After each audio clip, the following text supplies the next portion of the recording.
साथियों नमस्कार। आज अल्लाह के एक स्टेंजे पर चर्चा करते हैं। आनंद प्रेम है परिपूरक, मंगल इनसे भी मूल्यवान, होती चैतन्य की साधना, बनते शक्ति से सामर्थ्यवान, सर्वाधिक मूल्य दो सत्य को, क्योंकि सत्य है अल्लाह। सबसे पहले कहा गया है आनंद प्रेम है परिपूरक। आनंद अर्थात अकारण सुख की अनुभूति। सुख शब्द से सभी लोग परिचित हैं। सुख का कोई कारण है, लेकिन आनंद का कोई कारण नहीं है। आनंद अकारण है। सुख हमें तब महसूस होता है जब हमारे कुछ अनुकूल घटित हो। सामान्य संसार में भी हम सुख का अनुभव कर सकते हैं। सामान्य जीवन जीते हुए भी हम सुख दुख का अनुभव करते हैं, और उसमें से जो हमारे मन के अनुकूल घटनाएं घटे तब हमें सुख की अनुभूति होती ही है। लेकिन आनंद की अनुभूति करने के लिए साधना की आवश्यकता है। अंतर यात्रा पर निकलना पड़ेगा।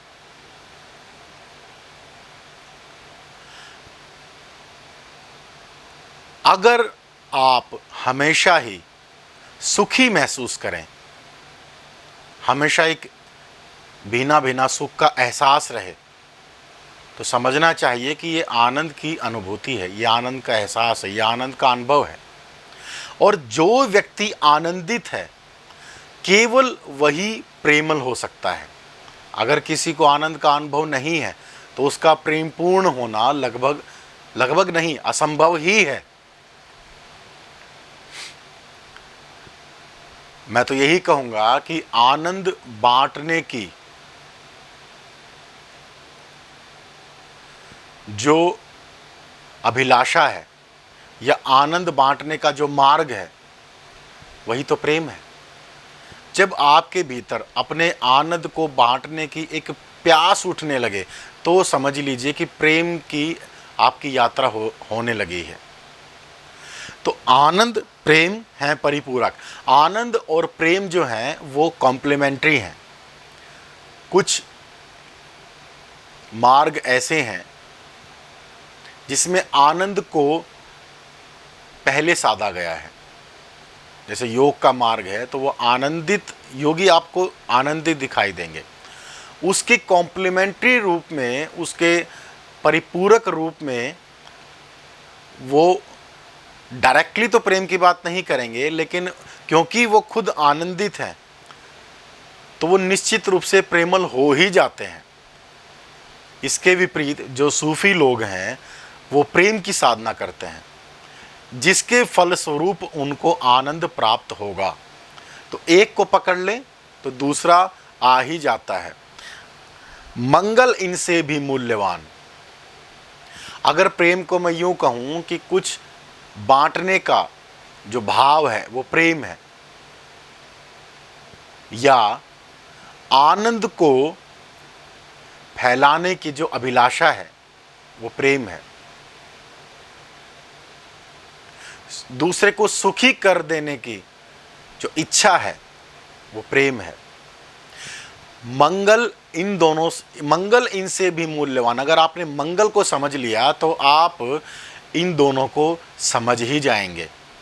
मंगल अर्थात जिसकी भगवान कृष्ण गीता में चर्चा करते हैं कि जो हुआ अच्छा हुआ, जो हो रहा है अच्छा हो रहा है, जो होगा वह भी अच्छा ही होगा। यह मंगल की अनुभूति है। पास्ट, प्रेजेंट, फ्यूचर, समय के तीनों कालों में आप रिलैक्स महसूस करते हैं, आपका भय विदा हो जाता है।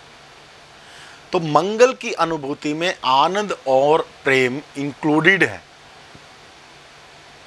मंगल का एक दूसरा अर्थ भी लिया जा सकता है कि दूसरे का कुछ कल्याण करने का जो भाव है वो मंगल है। ये भी ठीक है। होती चैतन्य की साधना, जो सारी साधना है, ज्ञाता, ज्ञान और ज्ञेय, इसमें जो ज्ञाता है, जो नोअर है, जिसके ऊपर साक्षी की पूरी साधना टिकी हुई है, सारी साधना का जो सार सूत्र अगर मैं कहूँ तो वो चैतन्य को जान लेना है, चैतन्य का अनुभव कर लेना है, चैतन्य से परिचित होना है। जो सारी साधना है वो चैतन्य की साधना है। अगर किसी ने सारी साधना कर ली और चैतन्य को नहीं जाना, चैतन्य को नहीं समझा, चैतन्य से कहें कि वो रूबरू नहीं हुआ, तो उसकी साधना किसी काम की नहीं है। अगर साधना करनी है तो चैतन्य की करो। बनते शक्ति से सामर्थ्यवान, और अगर आपको सामर्थ्यवान बनना है तो आपको शक्ति भी अर्जित करनी होगी। शक्ति के कई प्रकार हो सकते हैं। शक्ति के हिंदू मैथोडोलॉजी से शक्ति के तीन रूप बताए गए हैं। माँ सरस्वती, माँ लक्ष्मी और महाकाली। सरस्वती सात्विक देवी हैं। जैसे मैं बोल रहा हूँ तो ये मेरे बोलने की शक्ति है। नृत्य कला है, गाने की कला है, पढ़ाई है, एजुकेशन। तो ये सभी जो शक्ति हैं, ये माँ सरस्वती का आशीर्वाद जिनको प्राप्त होता है वो इन सब कलाओं में निपुण समझा जाता है, माना जाता है, होता है।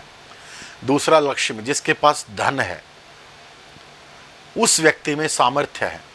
सरस्वती है, उनके पीछे धन आएगा। जिसके पास सरस्वती है, लता मंगेशकर गाने में बहुत बढ़िया हैं तो उनके पीछे धन अपने आप आ जाएगा। और लक्ष्मी जो हैं अर्थात धन की देवी, तो धन के द्वारा भी आप दूसरे का कल्याण कर सकते हैं। आपका सामर्थ्य प्रकट होता है आपके धन से। तीसरा महाकाली, सभी के शत्रु होते हैं। तो काली अर्थात अपने शत्रुओं पे विजय प्राप्त करने की क्षमता। किसी के कोई कोर्ट केस है या और भी कई तरह की जो चैलेंजेस हैं, वो माँ काली की कृपा से आप उनको जीत सकते हैं, उनसे पार पा सकते हैं, आप निर्भय हो सकते हैं। अगर ये तीनों शक्तियों को साथ लेके आप चलोगे पॉजिटिव वे में, मंगल भाव, प्रेम भाव को बरकरार रखते हुए, तभी आप सामर्थ्यवान कहलाओगे। तभी आप सामर्थ्यवान, बिना शक्ति के आप सामर्थ्यवान महसूस नहीं करेंगे। आप निर्भय हो ही नहीं सकते। लेकिन सर्वाधिक मूल्य दो सत्य को। लेकिन जो दिखता नहीं है, जो जड़ है धर्म की, जो अध्यात्म का मूल है, वो क्या है? वो सत्य है, वो ट्रुथ है। ईश्वर सत्य है, सत्य ही शिव है, शिव ही सुंदर है। जिसने भी ये गीत लिखा है, यह कोई अनायास ही नहीं आया है कि ईश्वर सत्य है। जो ईश्वर है उसकी जो पहली अभिव्यक्ति है या उसकी परिभाषा देने के लिए जो पहला शब्द है वो सत्य है। सत्य से किसी भी संत ने, जो सही में संतत्व के शिखर को उपलब्ध हुए हैं, या कोई योगी या कोई संत या कोई तांत्रिक या कोई किसी भी मार्ग से पहुंचा हो, उसने सत्य से कभी कॉम्प्रोमाइज नहीं किया। जो हक शब्द है उसका अर्थ भी सत्य ही है। तो सर्वाधिक मूल्य सत्य को देना है, क्योंकि सत्य है अल्लाह। जो परमात्मा है वो सत्य है, जो ईश्वर है वो सत्य है। इसलिए सत्य बोलने पर इतना जोर है, क्योंकि जो सत्य ही नहीं बोलने की प्रैक्टिस करेगा, वो परम सत्य को कैसे, परम सत्य को टिका पाएगा अपने जीवन में। इसी सत्य के मार्ग पर चलते चलते आप प्रामाणिक हो पाते हैं। और जिसके जीवन में प्रामाणिकता नहीं है, इंटीग्रिटी नहीं है, उसका स्वामित्व, उसका संतत्व टिक नहीं सकता। ये धर्म की जड़ है जो दिखती नहीं है, लेकिन जो धर्म का पौधा है,